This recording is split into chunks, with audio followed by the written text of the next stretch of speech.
Here's a video tour highlighting some of what we were up to between October and the end of 2017. The board decided to acknowledge at the beginning of every board or committee meeting that it was being held on the traditional territory of the sylix Okanagan people. It's an important sign of respect and a step towards reconciliation. Business walks took place across the region, connecting local business people directly with the Economic Development Commission, giving them a snapshot of our business life. And the EDC welcomed its new executive and advisory board, providing a connection to a wide cross-section of our business community. A busy fall as the finance team and department heads began working on the 2018-2022 financial plan, preparing for board and public review. Our dog control program ended 2017 on a high financial note, showing more than 45.5% of the service was funded by dog licensing fees, 5.7% from impounding and violation fees, and 48.7% from tax requisitions. In 2010, 65% came from requisitions and just 28% from licensing. The Regional Waste Reduction Office held another hugely successful repair cafe. Dozens of people who brought in broken items that could have been destined for the landfill challenged our talented volunteer fixers to give the items a new lease on life.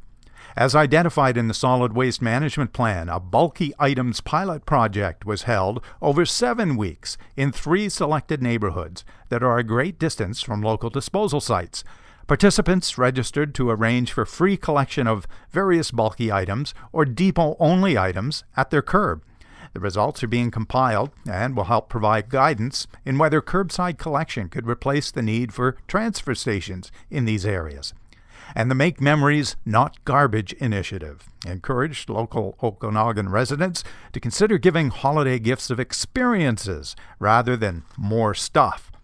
A presentation was made to the board from the consultant that conducted the Northwest Side Services and Issues Review.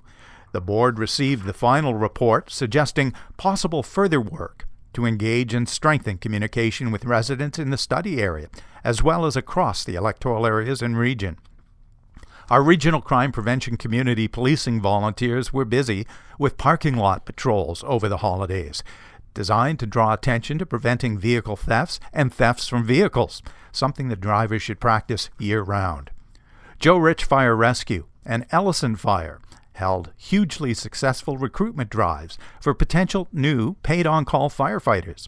Both departments met their targets and have been screening and starting training on the new recruits. One of our major infrastructure projects wrapped up as approximately 3 kilometers of existing water main was replaced in the Upper Killany Beach water system. Residents will benefit from improved water quality and fire protection, and the system will see reduced unaccounted water leaks.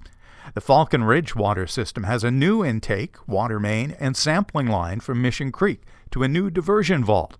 The work began and was completed in the fall. And the new dual-cell mountain and upper reservoirs for the West Shore water system were completed and commissioned, providing much improved capacity and redundancy. In park services, the Philpott Trail in Joe Rich was closed for public safety as recovery efforts take place during the winter months in the area razed by the Philpott Road wildfire. The Wild Animal Olympics exhibit opened in the Environmental Education Center for the Okanagan, exploring the adaptations of these natural athletes that help them survive. And the inaugural Winter Magic Lights display at the Gelatly Nut Farm Regional Park delighted hundreds of families, walking the illuminated paths in the orchard with great entertainment for all ages. Our website had more than 207,000 distinct users visit during the year, viewing over 590,000 web pages. During the year, we produced more than 174 news releases and public service announcements to keep residents and the media informed about our programs and services. The regional district was mentioned almost 3,000 times in local media last year. These are just a few of our program highlights as we wrapped up a busy 2017.